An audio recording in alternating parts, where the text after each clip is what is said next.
Слава Україні! Вітаю глядачів ютуб-каналу Львів Медіа. Дякуємо вам за довіру. Закликаю вас коментувати та поширювати цей ефір. Так ми бачимо і відчуваємо вашу підтримку, і так нашу роботу бачить більша кількість людей. І я вам сьогодні хочу познайомити зі своїм гостем, тому що до 24 лютого вчитель, після 24 лютого це боєць 53-го окремого стрілецького батальйону ЗСУ Сергій Хараху. Слава Україні, пане! Героям слава! Я вас вітаю в своєму ефірі, дуже рада вас бачити. Я вже, напевно, в своїй підводці про вас багато чого сказала, тому що до 24 лютого вчитель, після 24 лютого боєць. Розкажіть про своє 24 лютого. 24 лютого, скажімо, я ще не був офіційно, тому що по документам військкомату і в моєму квитку військовому записано 28 число офіційно. Тому що до того часу потрапити в військо, щоб зразу, наприклад, 24-го у мене був запис такий, це було нереально, адже в військкоматі зразу утворилися величезні черги, розумієте? Там треба було прориватися, і, зокрема, такі люди, як я, які, наприклад, не воювали до того часу і не мають військової підготовки, вони, банально кажучи, зразу відсіялись. Будь ласка, ті, хто воюють, до нас, а ми такі типу стоїмо, знаєте, хочемо докластися. І нас не пускали. І ми десь таким моментом ми змогли прорватися, люди всі дивувалися, люди не воювавши, але така групка, ми такі досягли свого, і нас зарахували добровольцями в підрозділи ЗСУ. Це не спочатку, не зразу був 53-й батальйон, бо 53-й батальйон сформований, щоб не видавати військової таємниці, пізніше значно. Я просто був туди скерований свого підрозділу, якому служив, скерований був туди вже безпосередньо в бойовий підрозділ, який відповідно так і почалась моя військова діяльність. Ви працювали заступником директора класичної гімназії при Львівському національному університеті імені Івана Франка. Викладали географію і захист України. І захист України, так. 24 лютого ви ще давали онлайн-урок. Я ще був на уроці, я ще був в гімназії, у мене був по графіку урок. Відповідно, я зайшов в наші комп'ютерні додатки, через які ми зв'язуємося з нашими учнями, проводимо заняття. І, звісно, що там тема уроку була не така. Я просто дав інформацію про те, що є, дав кілька речень, написав учням, бо вимагати, щоб вони зайшли зараз в ефір. Відповідно, це було доволі таки безглуздо. І фактично просто я їм всім закинув інформацію, така, яка би мотивувала їх і не давала їм можливості зневіритись в тому, що є. Тобто це були такі найкоротші уроки, і бо інакше просто не було можливості. А що ви написали учням? Ви написали, що почалася велика війна, чи як? Що ви написали? Ні, то, що почалася війна, то вже вони б знали. Я їм написав, що наші Збройні Сили України підготовані, вони готові дати відпір ворогу, ви не переживайте, зараз вся країна підніметься і перемога буде скоро. Тобто в такому плані я написав. Тут треба мені зараз зайти, тому що після контузії 1,5 року в війську, більше 1,5 року в війську, я просто можу не всі деталі пам'ятати, але воно все зберіглося в класрумі, в тому додатку, з яким ми працюємо. Відписували ваші учні? Ні, вони не відписували, і я не очікував від них реакції, адже для того, щоб відписувати, це має бути постановлено як урок. Тобто, прошу дати мені реакцію, відповісти на запитання. Зараз то було без змісту таке робити. Тобто, вони повинні просто бачити, що до них прийшло повідомлення, що урок такий відбувся, не дивлячись на початок війни, розумієте. Але, звісно, що тему уроку викладати було просто не було сенсу. Коли ви їм повідомили, що ви йдете в Збройні Сили України? Чесно кажучи, я не повідомляв так. Єдине, кому я повідомив, це був директор гімназії Юрій Степанович Джала. Я йому сказав, що я мушу піти, тому що відчуваю за собою якусь підготовку, якусь таку річ, яка дозволить мені бути корисним бійцем, не дивлячись на відсутність бойового досвіду.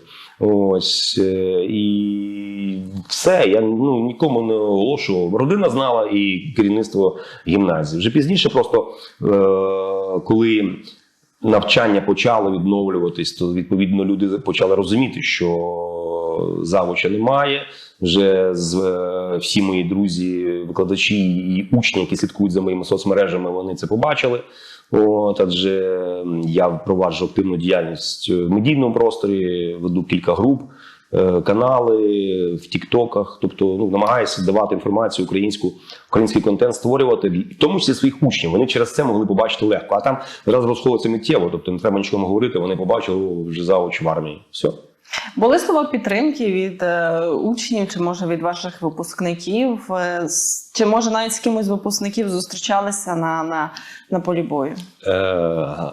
На полі бою з ними я не міг зустрітися, бо вони були на моїй стороні. Ні, маю на увазі на підтримці. Так. Тобто є у нас кілька гімназистів, які служать, кілька гімназистів, які вже навіть побували в полоні і, слава Богу, вернулися.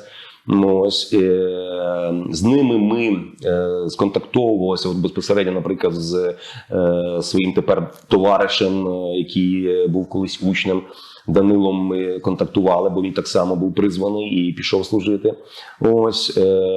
І ми в соцмережах переписувалися, зізвонювалися. А від учнів, всіх, кого я бачив, ще перебуваючи у Львові, коли тільки формувався батальйон, якщо я когось зустрічав, це однозначно і радощі, і обнімалися, і вони розказували, навіть багато хто сказував, каже, я пішов в ТРО, Сергій Олександрович, і там, слухайте, ваші знання, а ми такі були королі, бо ми знали те, що ви розказуєте. Нам показали турнікет, а ми так кажемо, ми знаємо, що це турнікет, а ніхто не знав. І каже, ми єдині там були, хто міг показати, розказати, що таке турнікет. Такі цікаві були моменти. Підтримка однозначна, тому що це Галичина, це патріотична громадськість, тобто тут інакшої не може бути. Про турнікет, оце що ви розказуєте, ця історія, я читала ваше одне з інтерв'ю, де ви говорили, що у вас уроки захисту України були доволі такими практичними. Так, це і розказували, що таке турнікети, як ними користуватися, як себе рятувати, іншим допомогти. Ви розповідали про табори, які ви робили для дітей в горах, де нібито були міні-території, щоб вчити дітей їх обходити. Ви розповідали про звуки повітряної тривоги, які включали дітям, щоб діти розуміли, що це таке. Навіть батьки скаржилися, так, що дітей це лякає. То було так, не стільки скарга, скільки просто зауваження були ще до війни, до масової, то коли у нас в Львові ще сирени не звучали. Є така одна річ, як навчальні заняття з громадської оборони, з цивільної безпеки, так званої. Цивільна безпека передбачає проведення евакуаційних заходів. Евакуаційний захід проводиться під сирену. І просто, взагалі, дітям звуки війни – це однозначний травмуючий ефект. Розумієте, вибух, зараз подивіться, нещасний дрон вибухнув там на висоті метрів 150 в Москві, розумієте, в людей істерика і шок, розумієте, по всіх видно каналах, як вони істерять і вони шоковані. Тобто це є абсолютно такий травмуючий фактор, і звісно, абсолютно нормально, що якась кілька дітей могли, наприклад, вночі не спати, бо їх цей звук налякав. Друга ситуація, що зі стресами потрібно боротися, і одна з моїх задач на уроках – дітей привчити до певних екстремальних моментів в житті, які можуть виникати. Банально кажучи, ДТП. У нас тільки за вчорашній день загинуло 2 мотоциклістів, отримали в ДТП травми. А це, банально кажучи, ти в машині, випадково тобі вилетів на зустріч мотоцикліст. Якщо ти не зустрічався з тим, як вискочити і йому надати допомогу, він просто може померти від того, що йому просто не поправили голову. В нього пішла голова, розумієте, ти йому не вирівняв голову, щоб кровообіг не зупинився. Банальна ситуація, але це ти маєш прийти, дивлячись крові, взяв, вирівняв голову, спокійно подзвонив. Тобто ти маєш зі стресом, який ти зараз маєш, ти маєш боротися з ним. Ти маєш його подолати і поступити по протоколу. Протокол просто. Оцим протоколом треба вчити дітей, і цьому присвячений предмет захисту України по великому рахунку. Тому що захист України – це захист конкретного громадянина. Україна громадянин – це одне ціле, це не може бути як щось таке там на небі Україна, а ми тут громадяни зовсім інше. Кожен з вас, ви Україна, я Україна. І Зеленський був правий, коли казав, що кожен з нас президент. Тому в мене є претензії, наприклад, до президента, я спокійно їх можу висловити, а не то, як, наприклад, я бачив, приїхав якийсь там помічник президента чи президент, всі навколо нього фоткаються і цей. Тобто він не є фігура для прикрашання твоїх сторіс. От. Він людина, яка виконує задачу, і ти, президент, ти можеш спокійно йому сказати, а для того тоді фотографія буде не потрібна. Якщо ти сприймаєш його як людину на службі, а не як зірку і там все решта. От тому таке питання, це теж воно говориться про те, що ти чітко маєш розуміти, що на своєму місці ти виконуєш функцію захисту України. Маленьку, зі зброєю, без зброї, з мікрофоном, з камерою. Тобто Кожен на своєму місці повинен робити свою роботу. захищати. Причому робити роботу, але розуміти, що це є захист, розумієте? Що це елемент захисту. Ти платиш податок. Чому це захист, що ти заплатив податок? Тому що на армію відсоток пішов. Розумієте? З твоїх податків платяться медикам, які рятують життя бійцям. Велика їм вдячність, клініка травматології Львівського госпіталю. Респект і повага. Ви готувалися до повномасштабної війни? Ви розуміли, що вона буде? Змалку. Я знав про те, що буде війна з Росією самого,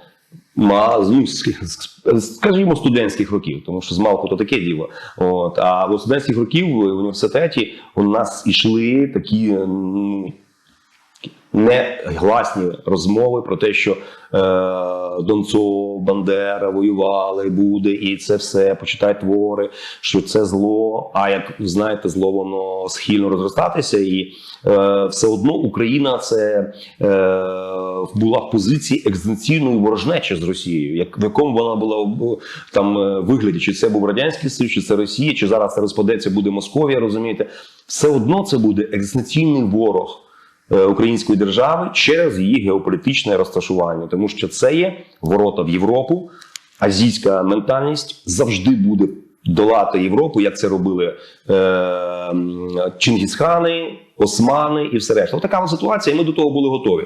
І це були тренування, вишколи, бойові мистецтва, розумієте, там патріоти, січі, десь якісь гуртки спортивні.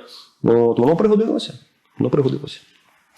24 лютого ранкові вибухи для вас не стали шоком?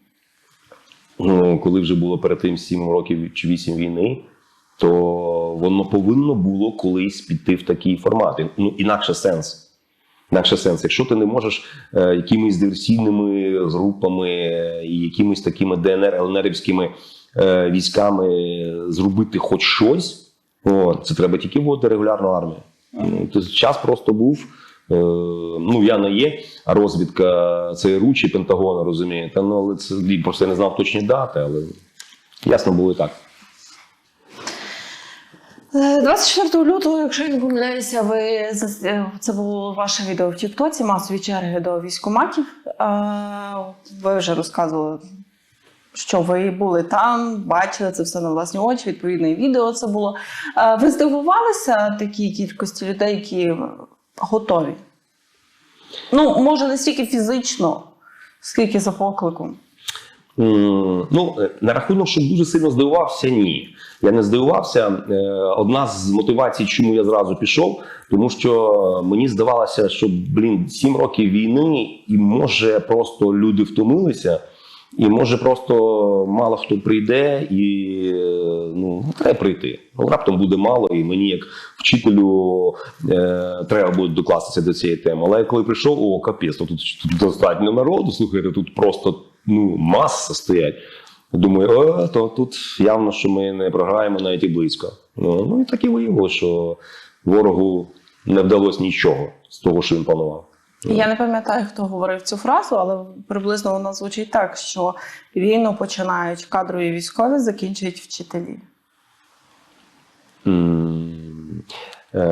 Звучить, є подібний вислів, можливо, це, що війни виграються на шкільній дошці. Тобто війна виграється на шкільній дошці. Тобто, якщо ми говоримо, що ми вчимо дітей захисту України, а в Росії такого предмету немає, розумієте? Тобто це означає, що Україна була готова до таких речей, вона готувала покоління шляхом впровадження такого предмету. І в 2015 році попередня влада додавала годин занять цього предмету. Тобто раніше це було 2 рази на тиждень, вони додавали, що стало раз на тиждень 3, ті рази, а в другий тиждень 2 рази. Тобто, ну, виходить, ніби додавали півгодинки такі. Це так от називається, півгодини додавали. Ось, і це означає, що ну, ми готували. Ось. Але була ситуація, що все одно молоді бійці мало підготовані. Тобто пацифістська складова в інформаційних атаках ворога, вона була дуже потужною настільки, що багато хто ну, фактично розумів це, що треба миритися, але не треба перемагати. А коли ми кажемо, що треба миритися, це означає, що ти не повинен вчити воювати. В мене недавно була дискусія з одним чиновником міської ради, Львівської міської ради, який заявив в ефірі, я там був підключений до цієї теми, про те, що дітей не потрібно вчити убивати. Ось, і розумієте, така, це російська чиста калька, маніпуляція словами. Коли ти розумієш чітко, що для того, щоб захистити Україну, треба вбити окупанта, який тут прийшов, то проросійський контент, він нам підсовує, що християнські цінності, а вбивство людини, розумієте, а як і що, розумієте. В мене боєць, віруючий прихожанин, зараз воює в районі Луганської області, то він, коли ми готувалися до відправки на Схід, він приходить і каже: слухайте, я цей був священика, попросив благословіння. Я кажу: яке благословення? Ну, вбивати. Я кажу: а це священик грек-католик. Я кажу: що він тобі сказав? Ну, я попросив, ну, кажу, можна мені, ну, скільки там, ну, хоча б 10 орків вбити? Той каже: які 10 орків? А тобі 20 орків, благословляю. Що, 20 років? Він такий приходить, каже: мені благословило 20 орків вбити. Тобто, розумієте, оцей контент християнства, оцей контент благословіння, він працює, звісно що. Але тут, вибачте мене, просто банальна логіка спрацьовує. Ти стріляєш в напрямок ворога. Ти захищаєш, функція твоя. Якщо ти хочеш захистити своїх побратимів і сам вижити, ти маєш влучно стріляти, то ти маєш попасти в противника. От, і коли ми говоримо, що в предметі захисту країни є стрільби з бойової зброї, є правила прицілювання. Для чого ми вчимо дітей прицілювати? Для чого Садовий організував стрільби по всіх школах, всі школярі і чиновники міськради, і вчителі їздили стріляти. Влучно стріляти. Так я знаю, що для того, щоб вбити. І тут мені, оце пару місяців тому, заявляють: дітей вчити не можна. Тобто людина, працюючи чиновником міської ради, не знає, що в програмі захисту України з 10 класу основний наратив стоїть: вбий ворога, захисти українську державу. Як він хоче захищати? Отакими словами він не захистить нічого. Такі от речі. Ви пригадуєте свій перший бій? Та ясно, що тут не забути, це такий, ну, називається бойовий стрес. Ось, і я скажу вам відразу, що в мене перший бій проти вагнерівців, він тут же виявився в мене і останнім боєм, тому що я стояв весь час на позиціях, прикривав там другу, третю лінію, як людина, яка не воювавша. А коли треба було вже вийти на нуль, от, нас закинули на позиції, розумієте, і оскільки в нас була дуже укріплена група, то вагнерівці просто вирішили знищити в нуль. От, і там я отримав свої поранення, контузії. Тобто це був просто пекло. Таке пекло, яке, знаєте, зразу людині, яка в життю в бій не вступала, це було і поранені, і вбиті, і це все на це. Але це підготовка така. Тобто я був десь до цього готовий. Це було десь біля Бахмута? В Бахмуті самому. Бахмуті. В самому Бахмуті, вулиця Троїцький провулок, щось таке, я пам'ятаю, бо я тоді ще картою не дуже оперував там, бо це так, ми приїхали, і це все секретно, анонімно, тебе просто вночі вивезли на позиції, а вже потім я по вторинним ознакам вираховував, дивився місцевість, дивився ті, де у нас була евакуація, я потім вирахував ту точку нашого бою. Як ви опишете вагнерівців? Ми зараз багато є про них розмов, нібито офіційно їх немає, по факту вони є, вони десь на території Білорусі, загрожують кордонам Польщі і Литви, якісь незрозумілі дії і рухи, але як ви їх опишете? Це професійні найманці. професійні найманці, які вміють і воюють дуже добре, розумієте. Наприклад, якщо ми говоримо про співвідношення, скільки, наприклад, може бути професійний вагнерівець, якщо це не зеки. Тому що, в принципі, в мене бій був вночі, і ми там не дуже бачили, як виглядають. А вже вдень хлопці, потім, які зі мною лежали в лазареті, які вже застали денні бої, то вони бачили їх візуально, як вони виглядають. Тобто потім вони зустрічалися із зеківськими групами, тобто яких знищувати легко було. А ті, хто зустрічалися з професійними бійцями, тому що нас знищили професійно. Там просто міни падали ледь не в одного бійця нашого, розумієте? Тобто настільки керували вогнем ці дрони з тепловізорами, вони бачили нашу групу просто. Там розклали просто по поличкам нас. Тобто це було таке, знаєте, побиття немовля. Тобто це була дуже професійна робота. І от це говориться про те, що, наприклад, якщо ми займаємо будинок, от займає взвод будинок 20 чоловік, то якщо заходить професійна група штурмовиків-вагнерівців, їх достатньо 4 чоловіка, щоб знищити наших 20. Друга ситуація, якби наші ССОшники стояли, там може бути паритет. А коли це доброволець, такі як у нас люди, які в батальйоні ніхто не воював, і це були наші перші бої, звісно, що просто ми полягли би проти професійних військових. Навіть банально кажучи, по тому, що у них інша зброя. Вони ж не воюють автоматами Калашникова, якщо це професійні штурмовики. У них якісь імпортні бельгійські гвинтівки, американські гвинтівки. Тобто у них дрони на порядок краще, ніж наші були, наприклад, в нашому батальйоні. І це відповідно клас. Просто клас б'є кількість. На це і було розраховано. Якби не Вагнер, розумієте, вони Бахмуту би не бачили, як близько, як своїх вух. Та й не тільки Бахмут. Вагнер в основному на Бахмуті, десь він там ще раз штурмував в якомусь одному місці. Але оце професійні військові, які зробили їм картинку з Бахмутом. Картинка така була. Але пам'ятаєте, 24 лютого, взагалі перший період повномасштабного вторгнення, тоді в медійному просторі була така історія, що російські військові – це ваньки, дураки, унітазокради і все, що не хочете, всі синоніми. Що це ніяка не друга армія світу, що це друга армія з кінця, якщо так можна сказати. Але вже зараз, коли ми говоримо з бійцями, бійці кажуть, що вони навчилися, що не можна недооцінювати ворога. Та й, в принципі, тоді люди, які воюють, так казали, ви знецінюєте нашу роботу. Що ви думаєте, як ми маємо ставитися до нашого ворога і що ми можемо сказати, яка зараз армія Росії, проти кого ми воюємо? Дивіться, я підтримую точку зору одного такого, скажімо, аналітика військового. Не пригадую, хто це сказав, чи Бутусов, чи хто там ще з тих, хто займається, такі наші українські воєнкори. Де вони сказали про те, що зараз у нас на території України йде змагання, військове змагання двох армій. Двох радянських армій. Одна армія радянська велика, друга армія радянська маленька. От наша армія радянська маленька, вона витримує натиск цієї армії тільки через внутрішній потенціал, через мотивованість, через патріотизм і через те, що ми знаємо, за що ми воюємо. Зараз нас підтримали ще західною зброєю.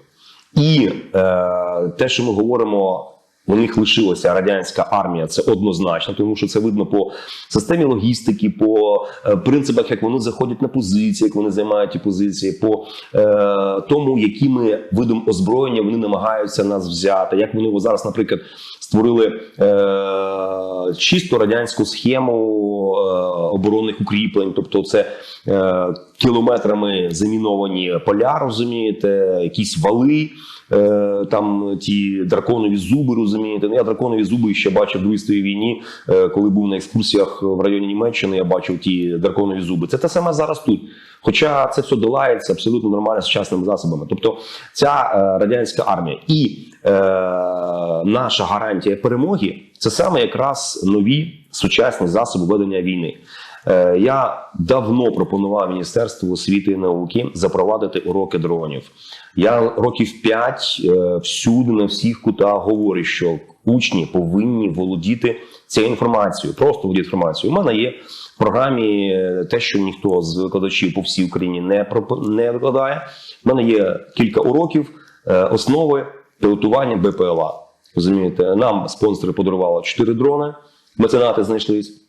Ось я дітям показую, і в мене виявилось такі професійні деякі гімназисти, які самі почали дрони складати, розумієте, і показували, як він став собі просто супершвидкий дрон. Я такого ще швидкості не бачив, хлопчик. Тобто я цю тему впроваджував, розумієте. І тепер, будь ласка, ось наша перемога над Москвою. Ми нічим не могли її атакувати, крім як цими дронами, розумієте. Хто б міг подумати, що я 7 років тому буду передбачати, що зараз війна буде йти з використанням цих елементів. І я скажу, що я в бою, мені вдалося вижити, і в нашій групі більшість вона була вижила через, але загинули ми, і наша група була розбита тільки через те, що проти нас працював дрон. Розумієте? Що він керував рухами вагнерівців, мінометами вагнерівців. Тобто це зараз діяльність підрозділу без супроводу аеророзвідки просто неможлива, розумієте? Ось. І я дуже радий був, що деякі бійці дуже намагалися вивчити цю тему, розумієте. Мені цікаво було гранатомет, більш таке, знаєте, реально, але я тому мовчав, що я знаю і пілотую дрони. От, інші рвалися, інші купляли дрони, ми збиралися. Я мовчав, що в мене 4 дрони, бо в мене 4 дрони були навчальні, не бойові. От, я їх не міг навіть взяти на позиції, бо знав, що це не той клас дронів. І виявилося, що навіть ті дрони, господи, ті, що Мавіки 3 і Мавіки 2, вони є дійсно весільними дронами, вони ніколи не виконують ту функцію, яку виконав, наприклад, український Бобер зараз в Москві. Це український дрон Бобер, розумієте, який так званий БПЛА, але на основі крил. Тобто він крилата така штука, не з гвинтами, а з крилами. Один гвинт, який штовхає все крило до цілі. Тобто такі речі, коли запровадили, то тепер вже на 10-му році війни фактично і росіяни, і українці масово виготовляють дрони, розумієте, масово. Найбільшою загрозою для українського бійця є артилерія противника, бо їх там безліч було, розумієте, снарядів, безліч артилерія, в тому числі міномети.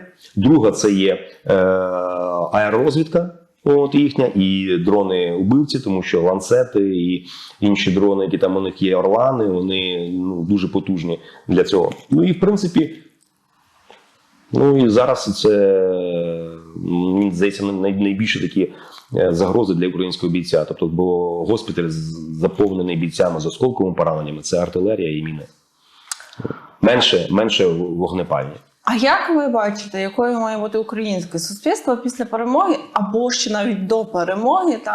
Тому що експерти називають різні варіанти. Що ми маємо жити за принципом Ізраїлю, де кожен має вміти і могти захистити свою країну. Не кожен має проходити службу і бути готовим. Хтось називає приклади інших держав, де лише достатньо зборів щороку, раз в місяць, де ти проходиш наново, поновлюєш навики. Хтось каже, що не треба нам строкової армії, лише треба професійно. Як ви бачите, що ви думаєте? Дивіться, ізраїльський досвід можна брати і просто окремі елементи впроваджувати. Я розповім трошки пізніше, які елементи я впровадив, бо я цю тему дуже добре вивчав. Мене одного разу навіть на рівні міністрів освіти і науки сказали, запропонуй, як ми маємо давати учням цей предмет, щоб воно було так, як ефективно ти це вважаєш. Я кажу, вивчіть досвід Ізраїля. Мені сказали, ми не маємо часу вивчати досвід, давайте ви нам вивчіть, напишіть нам доповідну, розкажіть, як це все працює, і тоді ми приймемо це до уваги. Я це зробив ту роботу, тому я знаю цю систему. Отже, кілька варіантів є. Дивіться, Ізраїль, він не належить до військових структур. Він не входить до жодної військової організації оборонної. Він є незалежний військова країна. В неї існує тільки кілька домовленостей про стратегічне партнерство з США, тобто в військовій сфері. І Ізраїль повністю налагодив власне, то, що у нас називається Укроборонпром, так? У них виробництво є від стрілецької зброї, закінчуючи літаками. Вони виготовляють свої, і, наприклад, їхній танк Меркав, тобто також потужніший танк, як гірше Абрамса.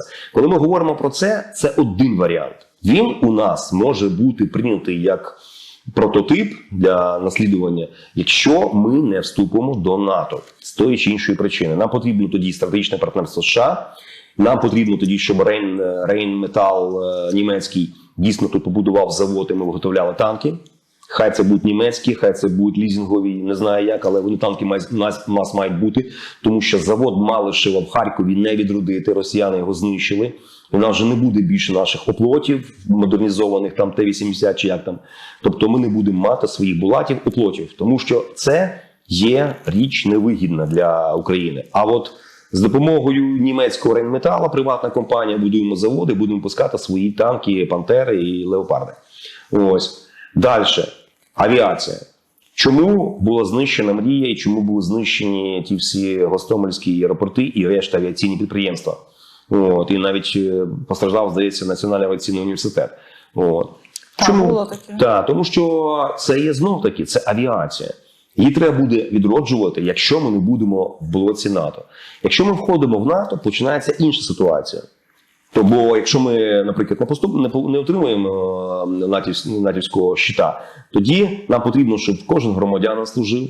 Бажано, щоб жінки були знайомі з цією військовою справою. Ось, тому що жінка в армії надзвичайно цінна бойова одиниця. Тому що вона інакше сприймає той самий бій, вона інакше сприймає, банально кажучи, якщо в бойцю відірвало кінцівку, ось, то жінка-медик значно краще йому допоможе, ніж чоловік. Ось. Окрім того, що, наприклад, при рівних базових знань з медицини. Тому що боєць, він до жінки поставиться інакше, не так агресивно до військового. Жіночий голос, який тебе рятує, який тобі говорить речі, на бійця справляє значно більше ефекту, ніж якийсь хриплий чоловік йому кричить, типу, не рухайся, тут я поруч, розумієте. Це не працює, тому що навіть одне з правил – забрати зброю у пораненого бійця, бо інакше він тебе застрілить, розумієте. Тобто правило таке. Є цікаві штуки. Я, наприклад, задоволений тим, що дуже багато жінок служать, і ясно, що я не задоволений тим, що і сумую з приводу загибелі. От у нас на днях також загинула ще одна медикиня, дівчина. Забувся, які звати, бо таке після контузії пам'ять такого в мене працює. І це. І от коли ми говоримо про ті речі, в Ізраїлі точилася дискусія, чи жінок треба в війську. Розумієте? І років 7 після Першої арабської війни, такої потужної, Ізраїль заборонив дівчатам служити, тому що араби жорстоко, от, наприклад, уявляйте собі, приходить полонений наш. Ти дивишся, як його катували, як йому повідрізали, вибачте мене, статеві органи, як з ним познущалися. Бійці, от коли ми, наших таких бійців багато було. Це жахливо. Ти дивишся на цих хлопців, і ти бачиш, що це було це. А уявіть собі, те саме робиться з жінками. І вони виходять з полону, розумієте, понівіченими. І коли ми кажемо це, то ізраїльтяни від тої трагедії, що робилося з військовими жінками, заборонили. Через 7 років суспільство ізраїльське добилося, і урядовці військові повернули. Зараз всі дівчата служать нормально далі. І далі підуть в бій, якщо буде війна. Тобто оці речі ми говоримо, коли країна фактично є сама, вона мілітаризована, всі підготовані. І ворог чітко розуміє, пхатися – це означає загинути. Друга ситуація, якщо це натівський щит, коли це всі країни є, професійні армії, тоді не потрібно ні призовів, тоді не потрібно обов'язково військової підготовки, тоді вибудовується модель інша. Це є професійні військові з дуже високою зарплатою, мотивовані, так звані, що як казав один боєць, каже, нам потрібні свої українські військові машини вбивств, розумієте? Тобто це є 50 тисяч війська, 50 тисяч ні, НАТО для нашої країни скаже, напевно, 200 тисяч. 200 тисяч професійних військових, які просто їм до лампочки, кого вбити і з ким воювати. Але головне за Україну, головне, щоб виконати наказ командування. Тобто отакі. І тоді ми працюємо по іншому формату. Ось. І вертаючись до ізраїльського досвіду, наприклад, ми говорили про Росію, у них нема предмету.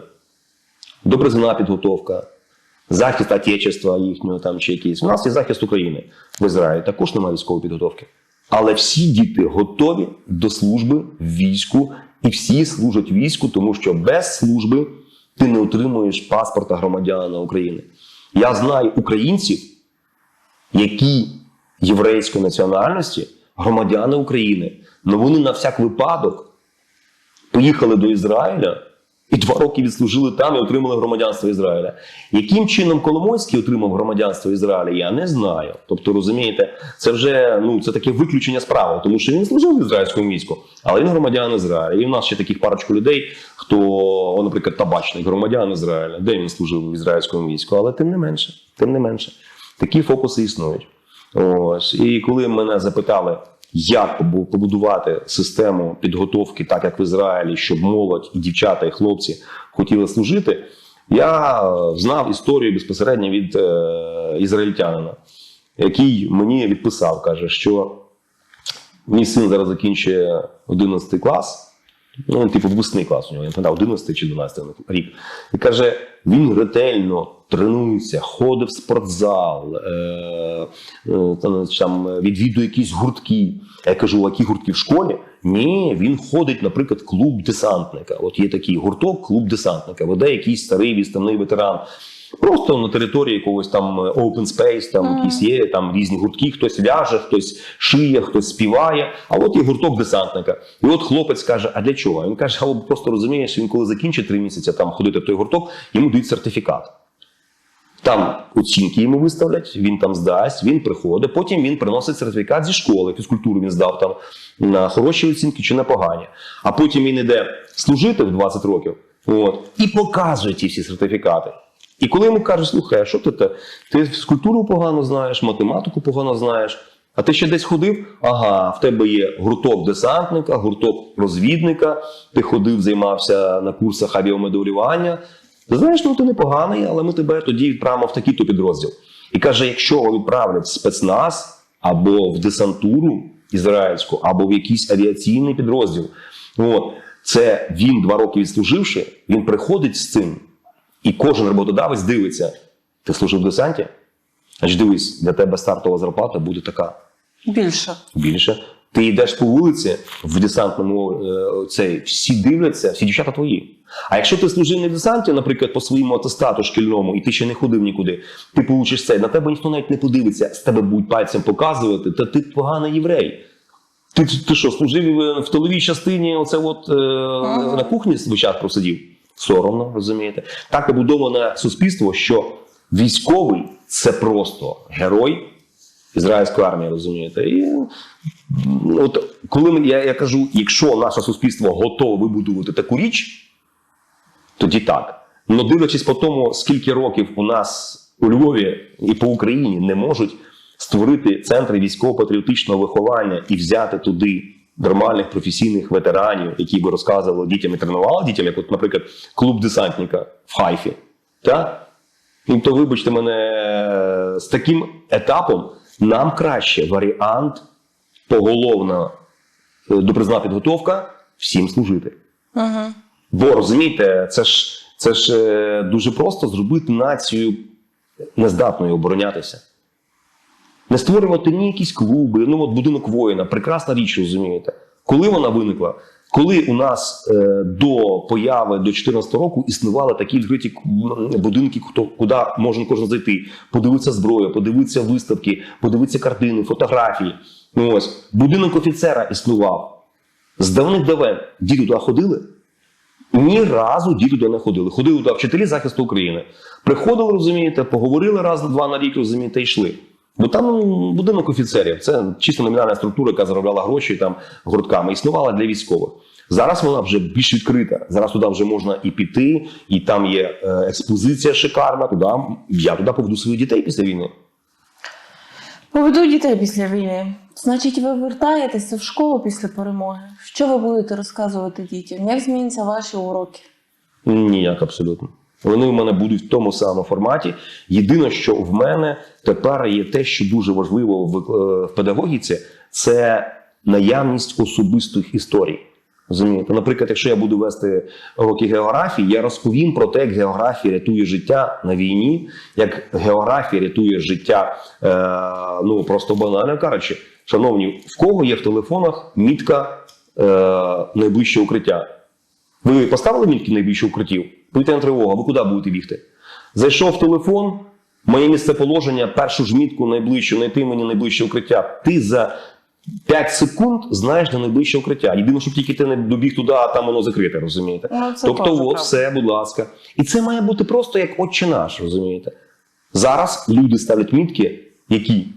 Місце проживання, місце роботи, максимум там парковка, максимум там якісь, там ще якісь парочку таких вузлів. Але коли ми дійдемо до того, що після уроків географії ти знаєш чітко, що біля військового об'єкту я ніколи не куплю собі квартиру. Чому? Тому що на уроках географії мені розповіли, що військовий об'єкт – перша мішень для бомбардування. Розумієте? На уроках географії чи на уроках захисту країни? На уроках географії. А на уроках захисту України це буде інакше, бо мені ж потрібно довести, що ті знання, які даються в школі на уроках географії, критично важливі для життя. Це не щось таке ефемерне, розумієте? Це дуже важливо. Я знаю географію. Я подивився по карті Львова і купляю квартиру тут, тут і тут. Бо мені вчитель географії колись на уроках сказав про карту, як визначити, що це, звідки літають ракети, розумієте? Над моїм будинком ракети пролітають, вони летять далі. Розумієте, який сенс падати на мій будинок, якщо він на київській трасі? Колись ми вибирали нерухомість, зважаючи на розвинену інфраструктуру, на забудовника, на перевірені документи, на майбутній план розвитку району, але ніхто нас не вчив зважати на військові об'єкти. Так? Абсолютно. Дивіться, не тільки військові об'єкти, беремо далі. І важливу інфраструктуру. Поштамт, мерія, розумієте? Це ж не даремно одна з елітних ППО-станцій стоїть в центрі міста, охороняючи центр, розумієте? А який сенс мені жити в тому районі, якщо раптом почнеться така штука, і от дивіться, квартира в Бізнес-Сіті в Москва, там, де зараз наші дрони прилітають успішно, квартира коштує $2 мільйони. Розумієте, люди там купляли собі житло, не розуміючи, що це місце, куди прилетить, і, будь ласка, ми туди успішно прилітаємо. Бачите, тут історія в тому, якщо ми говоримо про Москву, що за 10 років війни, тому що у нас війна триває не 1,5 року, а більше. Нарешті Росія відчула, що війна – це, вибачте за таку гостру фразу, це гра, яку можна грати вдвох, і будуть відповіді. І це проба пера, я би це так назвала. Але це не означає, що це наші дрони прилетіли, бо може офіційно у нас немає підтвердження, що це наші. Це, що називається... Ні, це є дані, які я казав, що це Бобер, це англійська служба, англічани. Але це гра, яку можна грати вдвох. І відповіді будуть. Але тільки, звісно, всім нам би хотілося, щоб ці відповіді ворог отримав швидше. Не вийде швидше по одній простій причині. Знову те, що я розказую учням на уроках, у нас іде дуже сильна протидія, внутрішня протидія. Адже якщо ми скажемо, що, наприклад, літак «Мрія» випадково був знищений, ні, не так. За це зараз сидять керівники, і головний інженер, провідний інженер Антонова, і зараз директор Антонова, вони сидять зараз в в'язниці. Чому? Тому що ця протидія робиться на кожному кроці. Розумієте, коли ми говоримо, що от банально, у нас на цей рік в бюджеті, оборонному бюджеті України не було закладено ні дослідження, ні розробка, ні виготовлення так званих дронів камікадзе. Тобто були дрони, у нас близько 30 компаній зараз, мені здається, так от на хлопський розум, виробляють різні види дронів. І всі дрони камікадзе виробляють недержавні компанії. Так само, наприклад, Бобер – це є розробка, але я боюсь помилитися, вона також не є державною, тобто це не Міноборони. Воно зараз взяло, 100%, це не Міноборони, це Бобер створений був для головного управління розвідки. Здається, проект «Притули». Тобто ніби така була закази управління розвідки, що нам потрібно от такі от показники, і по цих показниках на гроші меценатів були зроблені це. Тобто, коли ми кажемо, що дрони розробляються, але от FPV-дрони, наприклад, камікадзе, чомусь Міноборони не заробили. Коли ми говоримо про це, що це велика помилка, починаєш думати, це протидія чи це недбалість. Як? То це ми говоримо про те, чому так все відбувається, тому що існує внутрішня протидія. Я не говорю прямі вороги, прямі колаборанти. Коли ми кажемо, що зараз сотні справ проти військкоматів, які дозволяли ухилянтам, скажімо, тікати за кордон, видаючи липові довідки, це є що? Це є внутрішня опір, внутрішня протидія, інструментом якої є корупція. І коли я дітям розказую на уроках, кажу, що у нас є кілька національних загроз для нашої нації. Перша загроза – це російська держава, друга загроза – це економічна безпека.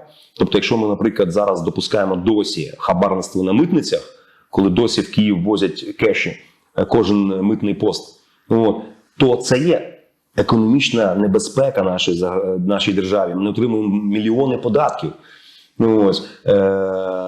Це є економічна безпека. І третю загрозу – корупція. Тобто це діти мають знати, як Отче наш. А запитайся зараз будь-якого перехожого, бо це в новій програмі захисту України це вже є з 2018 року. Запитайся будь-перехожого, назви мені 3 найбільші загрози для України.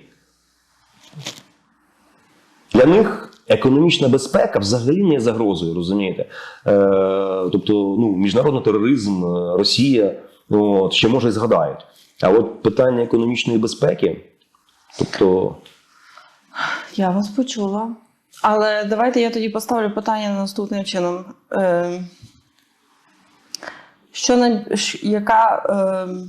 Навіть не так. Мабуть, не буде дуже коректно. Хотіла запитатися, що гірше, Росія чи корупція, але розумію, що вона не можна порівнювати ці речі. Дуже цікаво, дуже гарне запитання. Справа в тому, що Росія використовує корупцію в Україні як інструмент.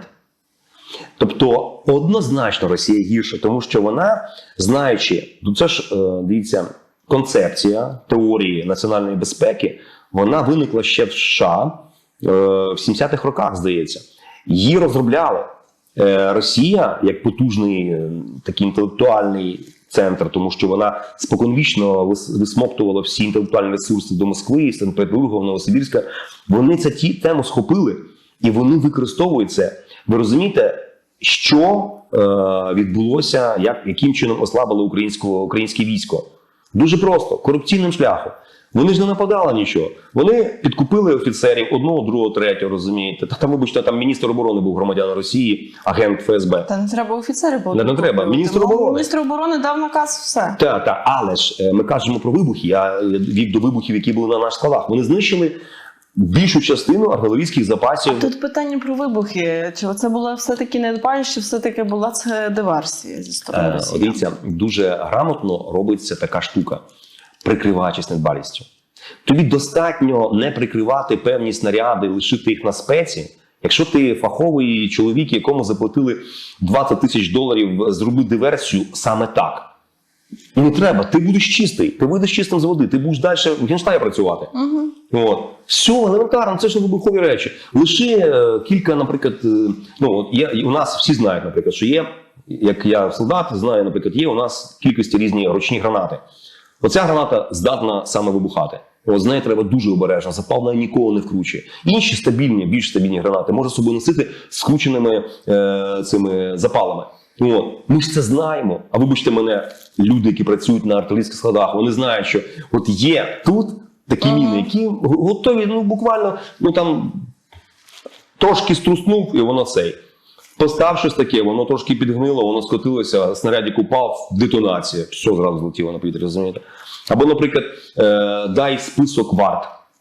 Знають чітко, що цим складом варти не буде, залетів безпілотник. Ніхто його не бачив, розумієте? Слідів його не лишиться. Масовий вибух снарядів, розумієте, нічого не лишається. Доказів нема. Що?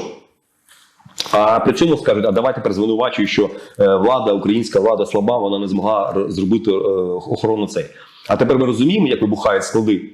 Ми спалюємо кожного тижня, підриваємо точними снарядами, штормшедови, дрони, склади противника. От вам вся відповідь. А як щодо корупції? Попереднє питання, бо я вас трошки перебила. Так. Так, корупція чи Росія? Ви тоді сказали, що корупція – це елемент в руках Росії. Інструмент. Вони просто це використовують. Дивіться, наприклад, скільки коштувало, щоб відкупитися від армії до 2014 року? $300-200, розумієте? Воєнкоми зараз беруть $2000, розумієте? Скільки коштувало дати хабар, наприклад, чиновнику міністерства Якогось, так. Ну, до війни, до існування САП, НАБУ і ДБР, це коштувало, там, ну, банально кажучи, $10 000. А зараз 100 000, $500 000. І тобі в очі скажуть, слухай, у нас ризики знаєш які? Ого-го! От, будь ласка, місяць часу, от Зеленський тільки дав наказ перевірити військкомати, місяць часу сотні справ. Сотня справ, розумієте? Це сотня, це у нас скільки обласних військкоматів, там, ну, від сили 26-28. От. Сотні справ. От вам і, будь ласка. Тобто ця корупція, вона провокується. А в основному, розумієте, хто в військкоматах намагається уникнути служби, військової служби. Це є конкретно представники, ті, хто чекали Путіна, ті, хто не хочуть воювати проти російського війська, той, хто не поважає українську державу і закони, розумієте. Тобто вся ватна публіка. Вся ватна публіка готова платити. І вони шукають ті кошти, з якою метою. Ви розумієте, це дві задачі. Перше, ти заплатив і втік за кордон. Живеш зараз в Німеччині, там підтримуєш Росію. А друга ситуація, ти потім провокуєш корупцію. Розумієте, одне діло, ти прийшов до військкомату, наприклад, як я, і ми там, наш 8 чоловік, ми вривалися до воєнкому, сказали, ми хочемо служити, що за йолки-палки, ми 3 дні стоїмо, і нас відкидають. Ми такі, що бойові.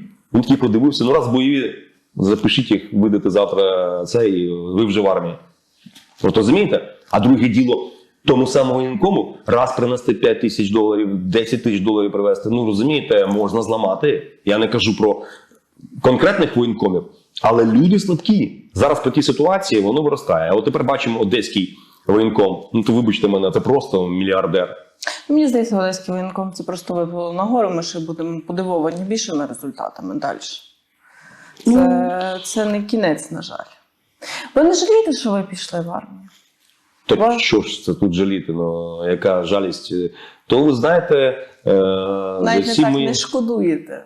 Ні. Тут шкоди нема. Ну, дивіться, я ж то пішов, я людина мотивована, патріотична, тобто я побачив армію з середини і сказати, що в армії все погано, та куди? Ні. У нас армія така, що у нас хлопці не вміючи воювати, ніколи не воювавши, вони тільки з бажання вижити, вони крашать так, що мама дорога, розумієте. Бувалі воїни кажуть, слухайте, що ви влаштували там масовий вогонь, розумієте? Та там Вагнер просто вашу позицію рішив обходити. Ви стріляєте з усього, чого попало, розумієте? Просто нікуди. Але у вас такий вал, ви там 11 чоловік, ви створили якийсь, не знаю. А слухайте, не хочете у нас служити? Ми тут штурмова бригада. Ви ж такі всі бойові. А я вам скажу реально, коли ти хочеш вижити, у українця виникає таке бажання вижити, що ти там, ну я скажу, просто хлопці ввійшли в смак і воно так і працює, розумієте? Тобто це позитив, це ти дивишся на людей, як вони міняються на очах. Ясно, що ти бачиш і темні сторони такі, але ну, зрадників було дуже мало. За моєї служби я одного тільки персонально знаю. Я знаю, що є зрадники, так, бо зрадники всюди. Але персонально я знаю тільки одного, розумієте? От. Ну і все. Тобто решта всі воювали з честю, розумієте, назад не здали. От. Треба було підтримували. Тобто все нормально в армії. Це позитивно, і тому служити бажання не пропадає, і треба йти до перемоги. І, як думаю, така позиція. Єдине, що може бути втома. От бійці втомлюються. Ми приїжджаємо після тих 3-4 днів, ну, просто сил немає ніяких, мотивації, немає емоцій, ноль, розумієте. І тут тобі кажуть, через 2 дні знову на нуль, розумієте. І ти думаєш, йолки, ну по правилам, хоч мало бути 5 днів хоча б, тут 2 дні. Але ну, то були такі дні в Бахмуті, що треба було так робити. Претензій до командування немає, товариш комбат. Де беруть хлопці мотивацію? Де ви берете мотивацію? Що в мотивації? Що це мотивація для бійця? Дивіться, мотивація, вона не береться з нічого. Є, розумієте, наприклад, такі речі, як командири, як є морально-психологічна підготовка.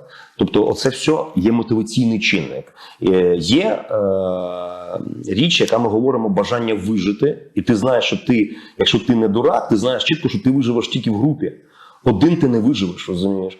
Ну, ти наш комбат говорив, каже, що ви знаєте, мені достатньо 10 чоловік, я виживу в будь-якій ситуації. Головне, щоб 10 чоловік, я от виберу з вашого батальйону десятку, і я виживу на війні, я вмію, я професійний військовий. От ви всі загинете. Тобто питання в тому, що треба готуватися. І коли в тебе хороший командир, і коли в тебе хороша група, оце мотивує тебе до того, що треба, ти можеш вижити, ти можеш дати раду. А друга ситуація є питання патріотизму.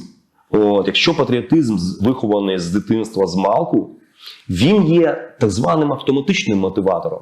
От, як би не було складно, ти думаєш, чекай, ну треба ж перемогти. Ну, ми ж знали, що таке буде. Я знав, що так воно буде. Тобто, з точки зору в тебе всередині той стержень є. От. Буває, наприклад, так, що дійсно, хто не бракує цих розуміння такого стержня патріотичного, то він зламаний. От то має робота командира. Бачиш, що боєць зламаний. Слухай, ти пару днів зі мною. От. І ходимо по окопам, розумієш, дивимося. Ти береш, підтягуєш цього свого взвода бійця, і він ходить з тобою, щоб трошки оклигав, ти з ним спілкуєшся. І він що, я вже біля командира, вже якось, знаєте, але це треба бачити. От, в інакшому випадку такий боєць загине. От, він просто він буде в ступорі, він пропустить і не побачить, і не прихилиться, коли потрібно, не зреагує на свист міни. От такі речі, вони даються тобто є одна основа збудована з крові, з молока матері, зі школи. А друга річ – це робота командирів і психологів. Тобто він знаходить мотивацію, розумієте? От у нас мотивація була боєць, який пропав безвісті. Просто він бере свій баян, такий подертий, розумієте? Зіграє пару пісень, розумієте? І все. І ясно, що ж він не бере такі пісні, які там не мають, а бере якусь маршу, таку падьору, там, ось, а ми тую червону калину підіймемо, розумієте? Там нема заперечення такого, що а ми спробуємо підняти. Ні, а ми ту червону підіймемо, розвеселимо, розумієте? Без варіантів, тобто, розумієте? І це працює, це мотивує нас. Цивільні мотивують? Чи Цивільні? вони тягар Ну, більше? у мене вся сім'я цивільні. Звісно, мотивують. Дивіться, якщо ми говоримо про... Не про рідних говоримо. Так. Якщо ми говоримо про загал, ось... У мене такий підхід, тому що я знав, що от я прийду з війни, прийду з боїв, я побачу цивільних, я до того був готовий, я себе підготував. І тому в мене таке ставлення, що от я йдуть цивільні, там хлопці, дівчата, старенькі. І я до них ставився, вас же ж треба захищати. Ну ви ж такі бідні, нещасні, зараз тут крикнеш, хай... або щось там таке, розумієте, то ви зразу ж знепритомните. От. І тому вас треба захищати. От я такий, що буду вас захищати. От зараз полікуюся, я буду вас захищати. Таких є багато. Тобто ставитись треба до них з розумінням, що вони слабкі, що їх треба захищати. Для чого тоді армія українська? Для того, щоб захищати землю, територію України і цивільних, які слабкі такі вони не виживуть без армії. Тому що ви зверніть увагу, ми ж знаємо чудово приклад Бучі, Гостомеля, Бородянки, розумієте, де саме цивільні вони постраждали, тому що вони виявилися беззахисними.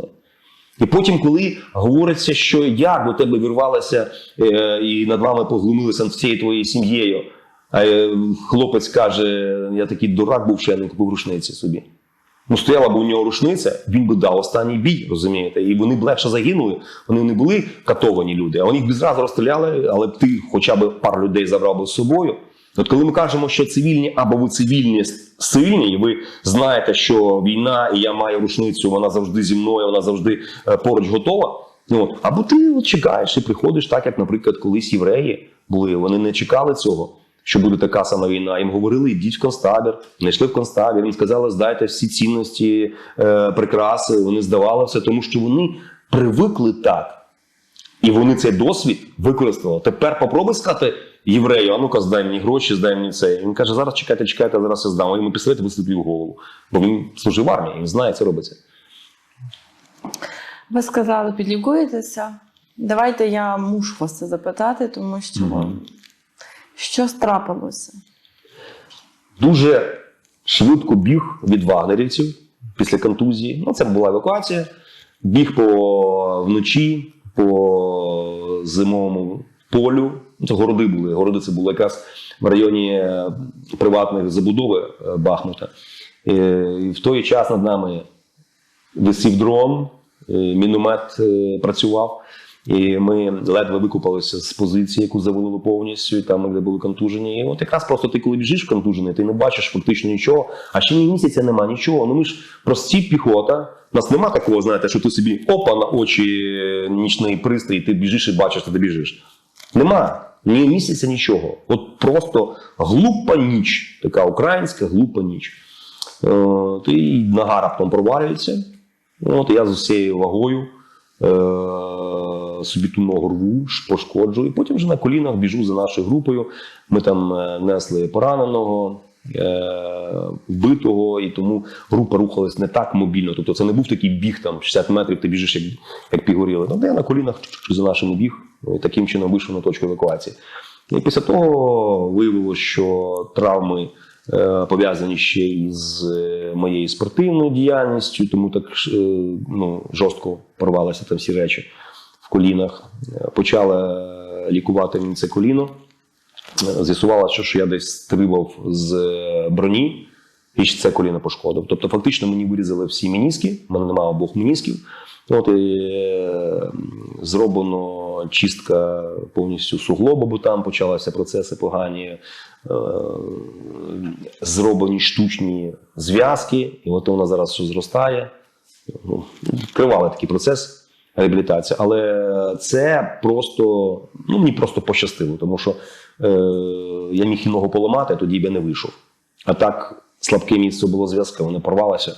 І кістки були цілі, мені легше було виходити, тому що якщо ламається нога, а не рветься в коліні, то це є це порвані тканини, і зміщення кістки, шалені болі. В общем, таке. Після лікування, які плани після одужання? План один. Згідно всіх інструкцій Міністерства оборони і статутів Збройних сил України, боєць вертається в частину і продовжує службу. До указу президента по демобілізації. Це інших варіантів немає. Я у вас запитаюся, якою ви бачите перемогу, тому що в кожного це різне поняття. Хтось каже про повернення кордонів 91-го року, хтось додає розпал Росії, хтось додає Росія залита кислотою, і яка ще перед тим має виплатити всі репарації. А як ви бачите перемогу? Що для вас перемога? Дивіться, у нас є воєнна доктрина, була воєнна доктрина, її Зеленський відмінив. Але він створив стратегію національної безпеки України. То та сама воєнна доктрина, тільки вона трошки інакше звучить. Ідея в тому, що є завдання Збройних сил України. Це захист кордонів України і її території. Тому, згідно Конституції і стратегії національної безпеки і оборони України, ми не маємо права, як Збройні сили, зробити інше. Тобто, тут просто по закону ми виходимо на кордони і вбиваємо всіх росіян на території України. Господи, бере в полон, добре, нам там трошки треба будівництво яким займатися. Це є чисто тема військова. Але оскільки це війна гібридна, непроста війна, в яку входять і бойові дії військові, де залучені, скажімо, військові сили обох держав. Але гібридність полягає в тому, що, крім того, є економічна складова, інформаційна складова, політична складова, то ось тут перемога може мати, от банально кажучи, перемогою України після звільнення це буде протягом року вступити в НАТО. Це також, вона буде пролонгована, розумієте? Тобто в завданні російського диктатора було захопити Україну, взяти цей, поставити свого президента і ніяких НАТО і Євросоюзів. Розумієте? Це була задача, яка мала досягнутися була військовим шляхом. Нема ні того, ні другого, ні третього, тому нам треба зробити якраз саме навпаки, і це була наша мета, ми до того йшли. Ми вступаємо в НАТО, вступаємо в Євросоюз, розумієте? І далі вступають економічні чинники, розумієте? Ми маємо розвалити Росію шляхом виплати репарацій. От коли почнеться виплата репарацій Росією, це і буде вже фінальна частина перемоги. Тобто перемога це процес. Розумієте? Ну ось далі, вибачте мене, Гаага. От, якщо не буде суду над Путіним, над всього їхньою верхівкою Кремлівською в Газі, це не буде перемога. Ми будемо далі воювати, цим будуть займатися політики. Тому перемога зараз в таких гібридних умовах, вона багатоманітна. Але для війська це вигнати всіх, зруйнувати всі військові бази, захопити всі наші землі. Ось. І плюс, як Буданов робить, створити прецеденти, спровокувати конфлікти на Кавказі, в Білгородщині, ще от прилегаючих територіях, створити зону нестабільності, яка буде для Росії нестабільністю, розумієте? Це також військова річ. Також військова річ. Це зараз ми пускаємо туди, підтримуємо ті їхні Руська освободительна армія, оце ось все, що там гуляє по кордонам. Це також спецоперації. РДК і батальйон Свобода Росії, Легіон Свобода Плюс Росії. ще зараз у нас воює і загартовується білоруський батальйон, полк імені цього Калиновського. Тобто це все ж готується для того, щоб потім далі військовим шляхом завершувати якісь переможні моменти на території вже за межами України. Тому це для вас перемога. Ну так, вона багатогранна. Тобто, перемога не має одного лиця. Ну, це такий вислів, але в плані того, що її треба розуміти глибоко. Розумієте, якщо ми, наприклад, зараз, навіть в тому плані поранених, розумієте, якщо ми не доб'ємося, що кожен поранений буде почувати себе активною ланкою суспільства, що він спокійно, безкоштовно буде відвідувати реабілітаційні зали, фітнес-зали, отримує протези. Це також перемога. Якщо ми їх закинемо, як в Росії це робиться, це буде програш, це не буде перемога, розумієте? Якщо забудемо про поранених і інвалідів війни. Знов таки про дітей. Якщо ми не повернемо хоч одну дитину, от навіть якщо ми на кордоні станемо тут, але українські діти будуть жити десь по сім'ях, і ми та ладно, вже поїхали там тих 3000 дітей, чи скільки там тисяч дітей в Росії, їх ми не будемо повертати. Це не буде повна перемога. От для мене це не буде повна перемога. Я вам дякую, що прийшли до нас. Дякую за розмову. В минулому вчитель, зауч, в теперішньому боєць окремого стрілецького батальйону Збройних сил України, в майбутньому знову вчитель, зауч, ветеран. Вірно? Так. Сергій Харахун. Дякую вам. Слава нації! Смерть ворогам!